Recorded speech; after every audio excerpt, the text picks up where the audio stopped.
And now we turn to politics, specifically a look at the extra-large field of candidates who want to become the next president of the United States in the Democratic Party.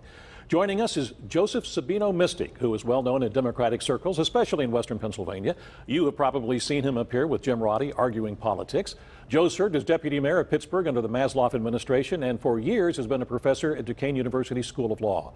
Also with us, with not nearly as long of an introduction, is John Delano, the KDKA political analyst. Thanks so much for being with us this morning. Gee, should I take offense at that? John doesn't need such an introduction. Oh, you guys are great. Yeah, maybe that's what it is. But we do need an introduction basically to 23 Democrats who want to become the president of the United States. This is a large field. How is it going to be winnowed? Well, you need a scorecard to tell the players, of course. It's that big a field. I mean, there are names in there that John and I probably didn't recognize out of the gate. Certainly didn't anticipate being presidential candidates, but it's a good thing. You know, the Republicans, a year out, had 20 candidates as well. They had 2 debates.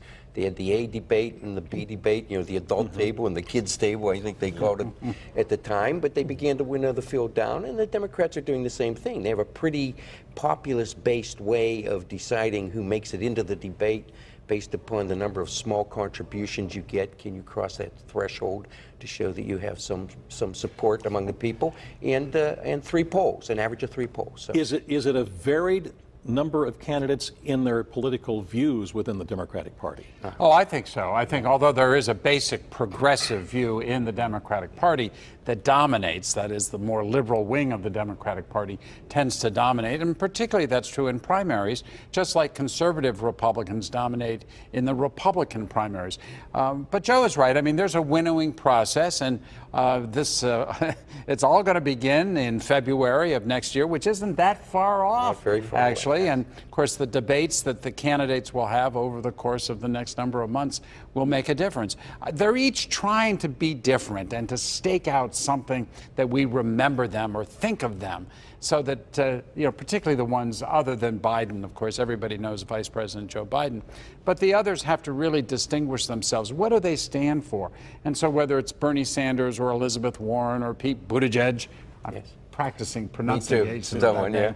You know, all of that, they're trying to find some singular way to stand out in a crowd, as you say, Stacey, of 23 people. Where are they going to go? Is the crowd going to shift left? And I ask mainly because of what we saw Biden do with the Hyde Amendment. Yeah, I want to bring this up, as a matter of fact, if you don't mind. I'm going to bring up a quote here from the head of the NARAL, Ms. Hogue. And it states basically here that there is no political or ideological excuse for Joe Biden's support for the Hyde Amendment, which translates into discrimination against poor women and women of color, plain and simple. Now, she said that prior to him deciding to flip, as most people are saying right now. So go ahead and finish your question. No, that was the question. Is the field going to shift left, and why did he make this move? Well, number one, it always shifts left for the Democratic primary. But I think the candidates have to be careful because they know that in a general election, they really want to be more mainstream and moderate. Let's explain what the Hyde Amendment is, because a lot of folks eyes are glazing over as they watch this. The Hyde Amendment essentially has been in law, federal law, for years, and it essentially says that no federal tax dollars will be used to pay for abortions. It doesn't restrict abortions. It simply says that those who would be on Medicaid, medical assistance programs, cannot tap into federal tax dollars to pay for abortions. The abortion rights people argue very articulately that that is a discrimination against poor people and their ability to get an abortion. Joe Biden consistently over the years supported the Hyde Amendment, saying, and he is a very strong Catholic, saying that he did not believe that tax dollars should be used to pay for abortions. And as you gentlemen just noted, he has flipped. He's flipped on this. And Joe, what happens now with this flip? Let's just say that he does become the presidential candidate for the Democrats. He cannot go back on this again, can he? Well, no. Changing your mind used to be a virtue. Right. I don't. You know, now it's political fodder for your opponents. And changing your mind in the public arena is really a virtue. So Joe's feelings have evolved, and it might have something to do with the changing nature of the United States Supreme Court, with some of the actions that are being taken by some Midwest and Southern states. but he's come around. Yeah, and bottom line, it's not going to hurt him politically, Right. because Donald Trump is clearly pro-life and has staked that position very strongly with his judicial appointments and the like. Well, you say it's not going to hurt him politically, but a lot of the polls indicate that most Americans, a higher percentage of Americans, do not believe that federal dollars should be spent to fund abortions. Right. So does this hurt? I'm asking. This is one issue of many.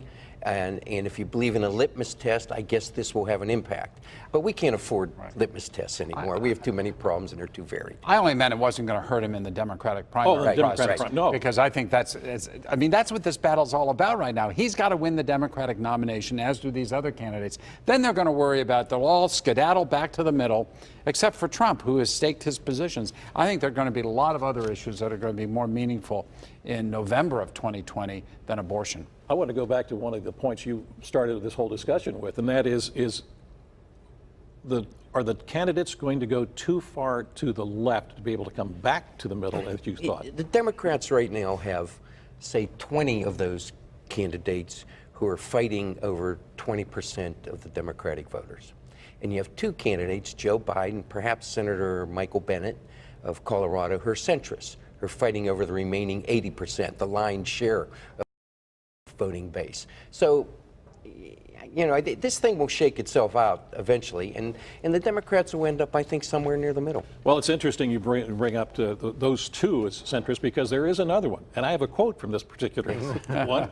You may not know who he is, probably not many people do. He's a former representative from the state of Maryland, John Delaney.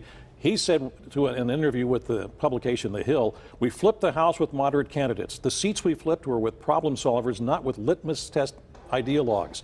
When we win when we put forth problem solvers who run in the center."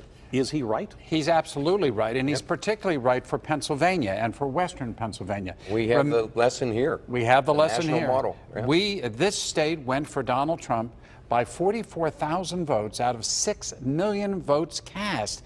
And every one of those 44,000 votes can be counted right here in southwestern Pennsylvania, where Donald Trump won every single county west of Harrisburg except for Allegheny. And he won. These are Democratic counties.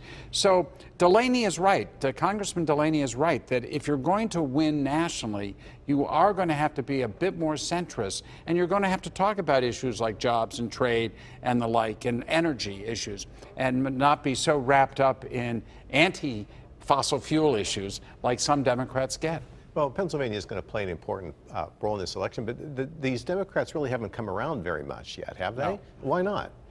You mean to Pittsburgh region? Yeah, well, at some point in the distance, they have priorities now, and they're going to go with the low-hanging fruit first. And one of their biggest priorities, Joe, as you know, is to make money, to raise money. Pittsburgh, you're more likely to go to Philadelphia to raise Democratic money than to come to Pittsburgh. I think on the hence Joe Biden putting his headquarters in Philadelphia. Hence Joe Biden, exactly, right. Exactly. And Biden did come here to make his first announcement, and that was a message. That was just a message that he cared about white working class and union workers and the like. That's what that was all about. But I'm not concerned that they haven't all trumped to Pittsburgh yet. I guarantee you we'll see them in the summer of 2020. Joe, you always have your finger on the pulse of how things are going here in Western Pennsylvania. Where do the Democrats stand now? The ones who did vote for President Trump, have they switched yet? Have they gone back to the Democratic They tell me side? they're riding with Biden. That's the slogan, and I keep getting that in my emails. I think Joe Biden is sort of a favorite son here. The Democrats here, we're a conservative bunch on many issues. We're liberal on others. That accounts for that centrist position that Biden takes, and that's why he's such an attractive candidate for us. Could I differ a bit from Joe's I love when you analysis? guys- Yeah, I like that. He He wants to foment our differences there. I'm out and about a lot, Yeah. and I have been to every single one of President Trump's events and rallies here in Western Pennsylvania. I don't yet detect a movement away from President Trump out in the hinterlands to any Democrat. Now, I would agree with you, Joe, that Joe Biden offers the best opportunity to take voters at this stage, to take voters away from President Trump. But I don't see it yet. The president is talking tough on trade. He has delivered on steel, at least in the eyes of many. His energy support is key. These are three issues that he focused on in this region that Hillary Clinton completely ignored. I don't believe Last word. I don't believe this is going to be an easy fight, obviously.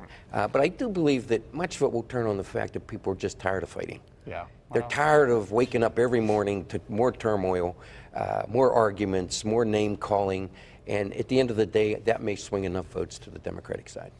Joe, John, thanks so much for being with us this morning on the KDPG Sunday Always a edition. pleasure. Yeah, good.